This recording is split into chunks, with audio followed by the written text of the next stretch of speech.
In the case of Sara Duterte versus House of Representatives et al., Vice President Duterte filed a petition for certiorari and prohibition with a prayer for a temporary restraining order, or TRO, seeking to nullify the fourth impeachment complaint against her. She claims the impeachment complaint violated Article 11, Section 3, Paragraph 5 of the Constitution, which states that no impeachment proceedings shall be initiated against the same official more than once within a period of 1 year. The court required the House of Representatives, its Secretary General Reginald Velasco, and the Senate to comment on the petition within a non-extendable period of 10 days from notice. Siguro naman wala silang karapatan madaliin kami dahil 2 oras lamang bago kami na-turn nung final nila sa amin yan. Iisip ka bang prosecutor na masyado nagmamadali? Baka naman gusto mong pangalanan. Hindi, lahat sila yun ang sinasabi, hindi ba? Mga 4 lang yata o 3 naman yung nagsasalita palagi at sinasabing dapat gawin na ng Senado. Sabi ko nga, kayo nga na complainant, tandaan mo yung mga congressman, mga complainant ito. Yes. Ito ang mga complainants laban kay VP Sara. At yung grounds na sinampan nila sa fourth impeachment complaint, halos parehong grounds lang yun sa unang 3. Kung nag-banjing-banjing nga sila at pa-relax-relax sila nung final yung impeachment complaint noong Disyembre at inabot sila ng 2 buwan bago na ilipat ng SecGen sa Office of the Speaker, siguro naman wala silang karapatan madaliin kami dahil 2 oras lamang bago kami na-turn nung final nila sa amin yan. Hello po mga ka-viral and welcome back again to this YouTube channel. Latest update na naman tayo ngayon. Korte Suprema naglabas na ng desisyon hinggil sa petisyon ng kampo ni VP Sara Duterte hinggil sa fourth impeachment complaint na ipinasa ng taga-Kamara. Nagbigay ng 10 days ang Korte Suprema sa Secretary General ng Kamara hinggil sa authenticity ng fourth impeachment complaint. Senado binigyan din ng 10 days ng Supreme Court upang sagutin ang petisyon ng Kongreso sa hindi pagsunod ni Senate President Chis Escudero sa constitutional mandate na shall be conducted forthwith o immediately. Buo na di umano ang desisyon ni Senate President Chis Escudero na sa June to July pa magsisimula ang impeachment trial ni VP Sara Duterte. Base ito sa timetable na inilabas niya kamakailan lamang. Pinadalhan na di umano nila ng sulat ang taga-Kamara upang maghanda para sa impeachment.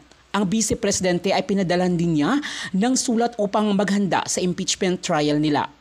Nanindigan si Escudero na sinusunod lamang nila ang rules ng Senado na walang session na magaganap dahil nakareses ngayon ang Senado at magre-resume pa ito sa darating na Hunyo. Hindi rin tinanggap ng majority ang mungkahi ng minority senators na sina Senator Coco Pimentel at Risa Hontiveros na simulan na ang impeachment sa Vice Presidente. Ito ngayon ang kinadidismaya ng maraming taga-suporta ng Kamara kaugnay sa pagpapa-impeach sa Vice Presidente. Dahil matatapos na ang 19th Congress ay tatawid di umano sa 20th Congress ang impeachment trial kung saan mayroong bagong halal na mga senador at representatives ang tatayong impeachment court sa Hunyo. Ito ang isinaad ni Senate President Chis Escudero. Good morning, sir. Good morning, Congressman, Congresswoman. Sir, ang tanong ko po, sir, 2007, your first term as Senator. 2011, nagkameron no ng impeachment kay Corona. 2012, nagkameron kayong verdict na guilty si Corona. Okay, that was December 2012. Sa mga panahon na yon, nag-set up po kayo ng House, ng Senate rules regarding impeachment. At bago po yan, ang impeachment process ni former President Estrada, meron din ho Senate impeachment rules. Ang tanong ko, sir, ano po ang nakikita nyo akmang Senate rules sa magiging impeachment trial ni VP Sara? Pinagdebatihan namin ng mahaba yan. Bagaman gusto naming i-update yung rules, hindi namin pwedeng gawin ang gusto naming gawin, lahat ng gusto naming gawin, dahil meron ng nakasampang kaso. I don't want the Senate to be accused of changing the rules in the middle of the game. Baka sabihin ni VP Sara, binago nyo to dahil lang sa akin? Huwag na natin bigyan ng dahilan sino man na umakyat at questionin ito. So ang babaguhin na lamang namin ang direksyong tinatahak namin, yung hindi makakaapekto sa kasalukuyang kaso ni VP Sara. for future impeachment complaints na para maging mas maayos ito. Pangalawa, yung rules of court, yun din sana ang gusto naming i-update. Pero may provision na sa aming rules na nagsasabi that the rules of court shall have supplementary application insofar as these impeachment rules are concerned.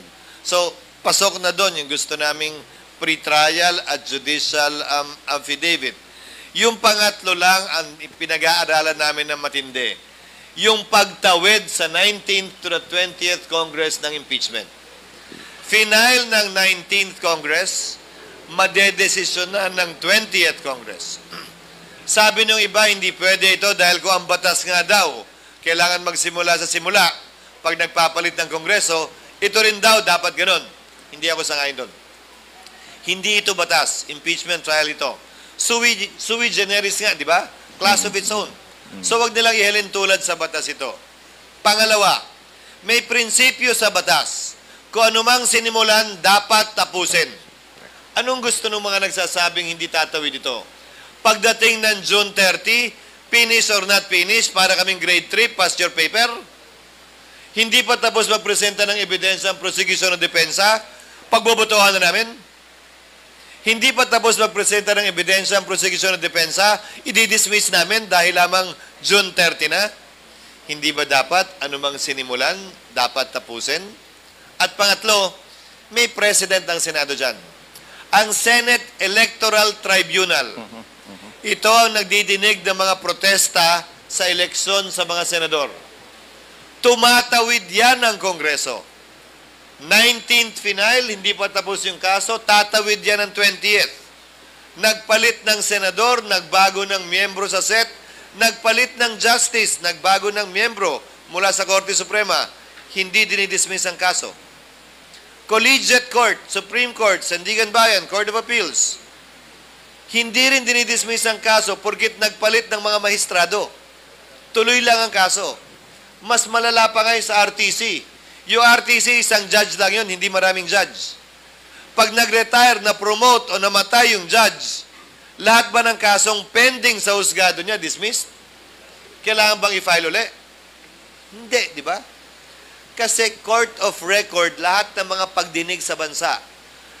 Matapos man ang termino, mamatay man, mapromote man, sino mang nakaupo bilang maestrado, ang papalit sa kanya, babasahin lamang yung rolyo, yung record ng court para pagbasihan niya ng kanyang desisyon. Ngayon nga, mas maganda pa kumpara dati. Non-rolyo lang. Transcript lang ang binabasa. Makakapag-desisyon na ang West. Ito may video pa. Pwedeng panoorin para makita niya kapani-paniwala ba talaga yung testigo o hindi. Para makapaggawad siya ng makatao at makatarungang desisyon. Okay, Follow-up question to it, sir.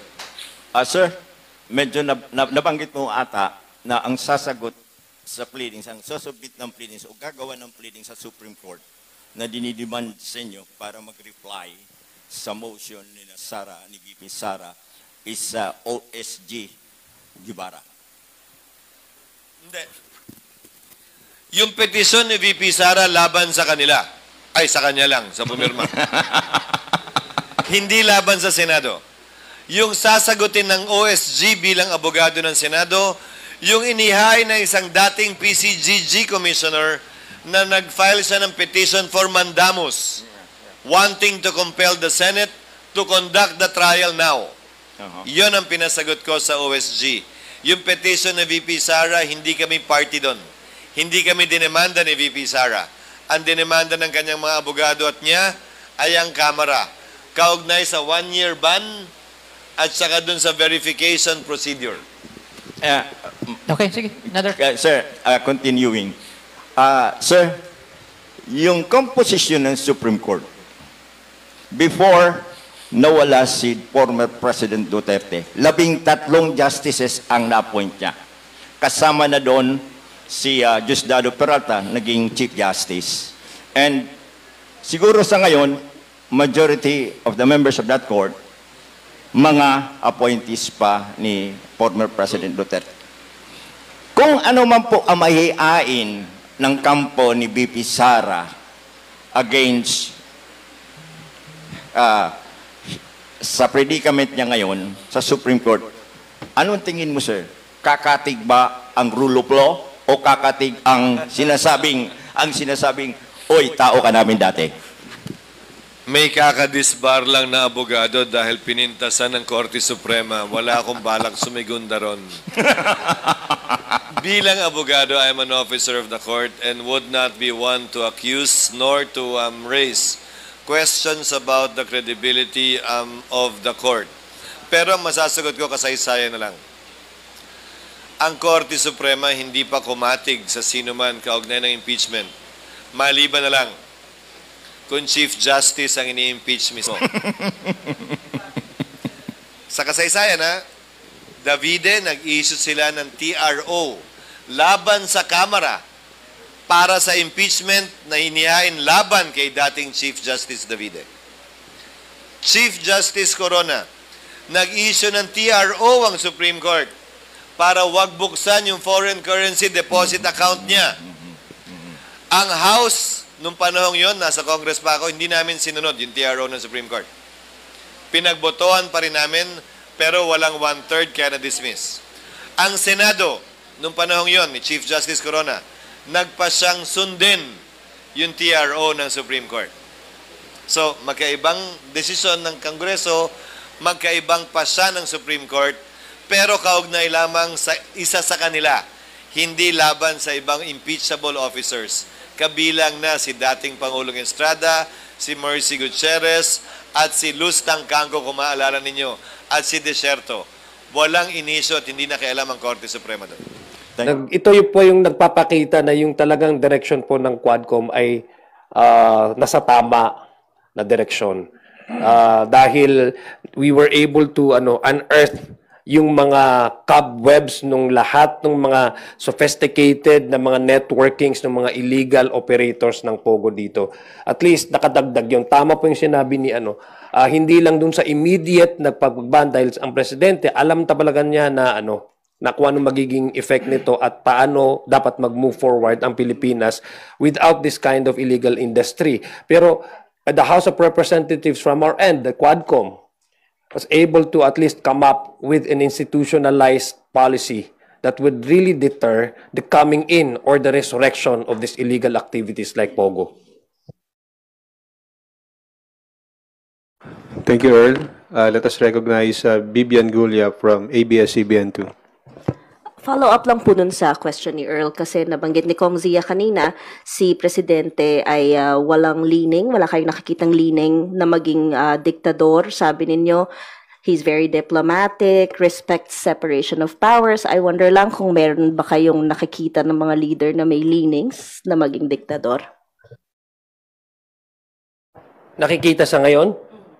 Kasi ako, hindi ko naman pinofocus yung aking observation talaga on individual leaders sa ngayon I'm trying to at least believe that our leaders right now are really focused on how we can improve our lot.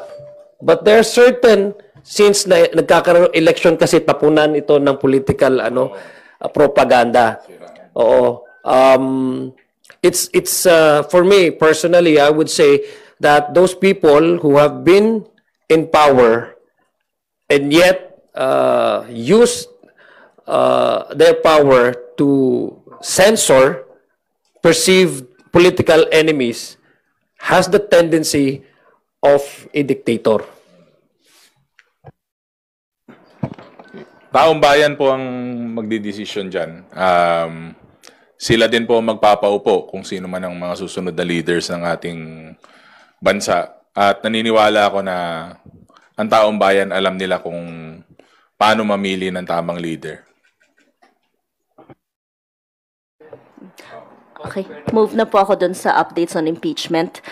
Kasi parang nung mga nakaraang meeting ng prosecution panel, I saw na may mga sumasama po sa inyo. Updates lang po sa preparations.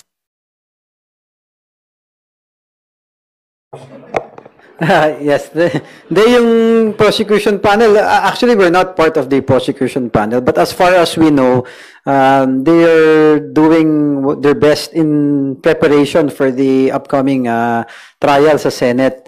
at the end of the day, I'm sure both parties are preparing. So, yung impeachment trial kasi sa Senate, it's a good opportunity na marinig yung dalawang panig eh. So, I think it's the most democratic process we can go for. That's why both parties should really be prepared. And I think they're doing that. Thank you. Yan.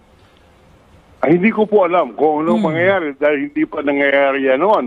At mayroong nagsasabi na continuing body yung Senate, mayroong naman nagsasabi lahat na items na hindi matapos sa 19th Congress ay hindi mo pwedeng ilipat sa 20th Congress. Kaya ako po, ang aking solusyon, tumawag lang ngayon ng special session para maumpisahan ang pag-release ng impeachment complaint at matatapos bago mag-fire ang termino ng 19th Congress. So kasama po ito doon sa mga kailangang linawin ng mga senador kung sakaling umabot pa ng ganong punto, ano sir? Gulo eh. Again. So kasama po ito doon sa kailangang iklaro doon sa guidelines sakaling mangyari na maiba nga yung mga members ng mga Senado. Hindi po madadala sa guidelines yan dahil sa yan po ay it's a fact that there will be may mga bagong halal na senador, may mga senador na matatapos ang termino. Kaya kahapon po sa isang forum hindi mo po iba-iba pong opinion kung ano mangyayari pag hindi natapos sa 19th Congress ang pag-release ng impeachment complaint. Wala pong decision ang Korte Suprema dyan.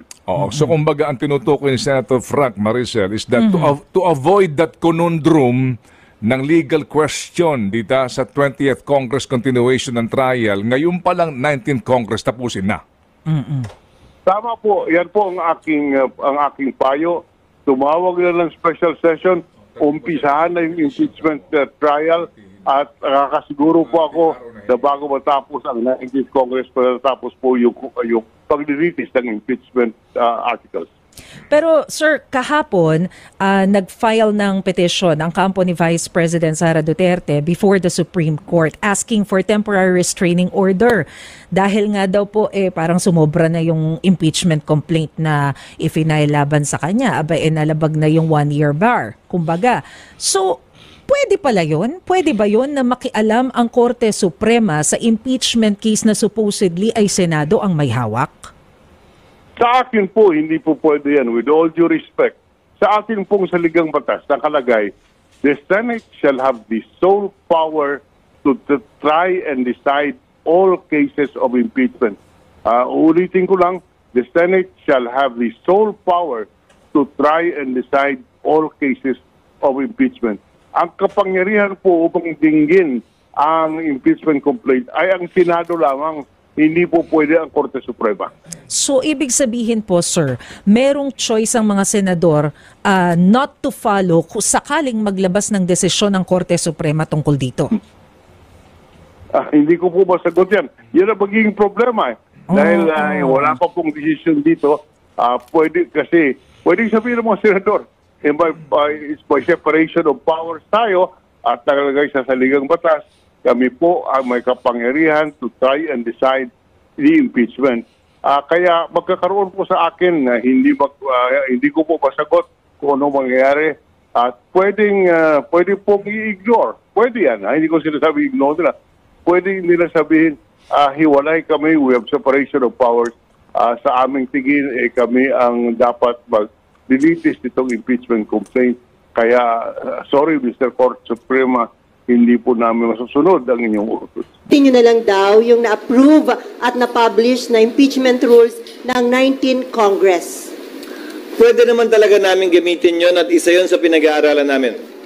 Dahil pag may binago kami sa rules na makakaapekto sa substantive rights ng kasalukuyang nasasakdal na si VP Sara, baka magreklamo na naman siya na, uy, binago lang talaga to para sa akin. Sadyang para patamaan ako, gamitin laban sa akin. So isa yun sa konsiderasyon sa pagbabago namin ng rules. Na ang babaguhin namin ay yung mga dapat baguhin na hindi naman makakaapekto sa kasalukuyang mga karapatan ni Vice President Duterte. So, i-consider po namin yon. Pero ulitin ko, old rules man o new rules, kailangan may sesyon ang Senado, kailangan may sesyon ang Kongreso, bago kami makapag-convene ng impeachment court. Bilang huling sagot sa katanungan mo, may pressure ba sa akin? Wala. Dahil tulad ng sinabi ko sa inyo, unang araw pala ng pagkakasampa ng impeachment, sino mang pabor sa impeachment o tutol sa impeachment, hindi matimbang ang opinyon para sa akin. Dahil patas, parehas at pantay namin tatratuhin itong impeachment at kasong ito nang walang pinapaboran, walang tinititigan, walang tinitingnan lamang. Next from PTV4, then Marlon. Parang boljak yung mga mic nyo. Clau, yung mic. Hello, good morning, sir. Yes. Sabi rin po ni Congressman Colmenares, under the Senate rules, pwede na raw po kayong gumawa ng preliminary action like sending a copy of the impeachment complaint to VP Sara Duterte and giving her 10 days to reply. Personally, I tend to agree with Congressman Nery Colmenares. However, prudence is the better part of valor. Hindi siya klarong nakalagay sa rules at isa yan sa pinag-aaralan naming iklaro sa rules. Nando naman na yan, hindi yan karagdagang kapangyarihan, ikaklaro lang. Para yan ang magawa namin sa recess dahil 2 linggo lamang ang sesyon ng Senado pag-resume namin sa June 2 at saka dahil may mga senador na mag-expire ang term sa June 30. Sir, once the impeachment trial proceeds, as Senate President, sir, do you have an instruction to your fellow senators na mag-refrain muna on commenting on the impeachment issue since magsaserve sila as senator judges? Mula nung na-file yung impeachment, nanawagan na ako at nagbigay na ako ng hudyat sa mga miyembro ng Senado. Isabay na natin yung mga tumatakbo sa Senado ngayon. Mananalo man o hindi, may panalo man o wala, pasok man sa survey o hindi. Dahil hindi naman natin alam ang kapalaran kaugnay sa resulta ng halalan. Na maging maingat na huwag i-prejudge yung kaso dahil ni isa sa kanila, ni isa sa amin, wala pang nakikitang ebidensya, laban o pabor kay VP Sara para kami magsalita na kami mag-a-acquit o kami mag-convict. Fairness dictates, nothing less. Next. Good morning. Good morning. Nung birthday po ng wife nyo, nagpadala ng love letter sa inyo si Sen Coco regarding dito pa rin sa impeachment. Insisting na yung forthwith, dapat, ibig sabihin yan, immediately mag-convene na yung Senate impeachment court. Nasagot nyo na po ba yung... Hindi sinasabing immediately mag-convene. Wala sa Constitution yun. Ang nakalagay, shall proceed with trial forthwith. Pero kay Senator Coco mismo nanggaling, di ba? Nung in-interview niyo siya pag-file ng impeachment, hindi na aabot dahil magsasagutan pa din eh. Magpa-file pa ng answer si VP Sara, magpa-file ng reply ang kabila, ang prosecutors, maaari mag-file ng rejoinder si VP Sara, maaari mag-file ng sir rejoinder ang prosecutor, maaari mag-file ng anumang ad cautela pleading ang magkabilang panig bago kami makapag-set ng pre-trial. Sang-ayon sa rules of court na suppletorily applicable sa amin, pre-trial shall be set no more than 30 days from the time the issues have been joined and the last pleading has been filed. So, 10, 10, 5, 5, 5, 5, 5, 5, plus 30. Have to convene on a date certain. It's not the oath-taking that will determine when the impeachment court will be created. Yung impeachment court, pag nag-convene kami sa impeachment court, doon uupo sa impeachment court yon, regardless of when we took our oaths. In fact, yung labing dalawa na magpapatuloy hanggang 2028, hindi na nga mag-o-oath. So, ibig sabihin ba, walang impeachment court? Hindi naman din. Wala siyang kinalaman doon. It has no relation to that. It depends on when and how the gavel is banged at kung anong sinabi na kino-convene. Impeachment court ba o Senate ba? That's what will determine when the impeachment court will be convened. Yung pagpukpok ng gavel. Yes.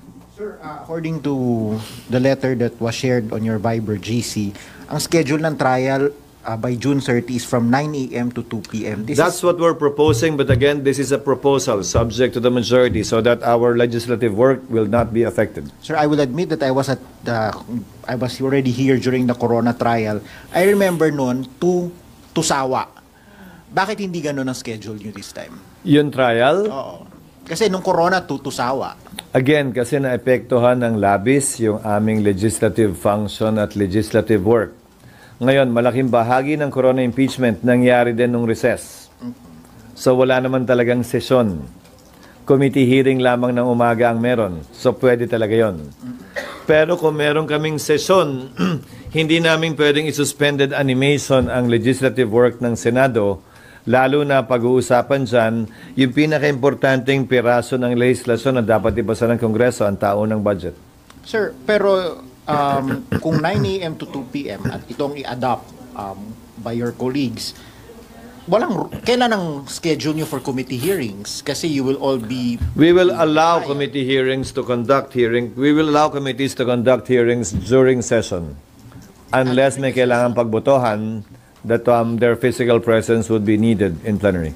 So, it will be like 3 onwards, yung committee hearings? Yes. No, that is the proposal in order to make the most of our time. Kasi kung gagawin namin hapon, edi kailan naman kami magsesesyon. Mas madaling payagan yung mga komiteng mag-hearing habang may sesyon by way of an exemption to our rules. Para sa gayon, magawa namin yung pareho pa rin. Madalas naman, kailangan lamang ang quorum kapag ka nagda-third reading kami sa simula at sa attendance, hindi ba? So pagkatapos nun, pwede na at kaya na. Sir, you mentioned that you also wrote the parties, the prosecution and the defense. Basically informing them of the letters we sent out and the memo that we sent out to the officials of the Senate. The letter to the parties also has the proposed timetable. Yes.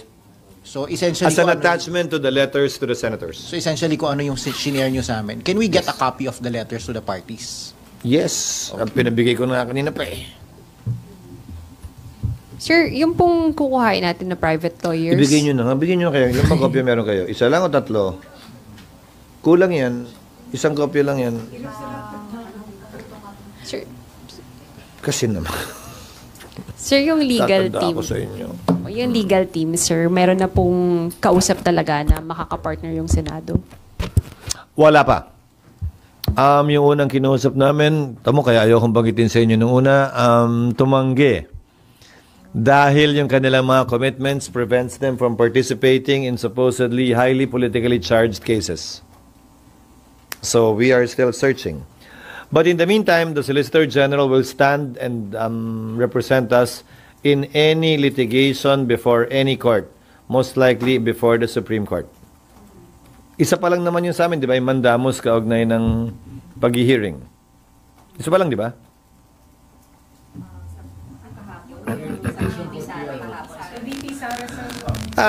Yung kay VP Sara, iintayin naming matanggap yung notice mula sa Korte Suprema.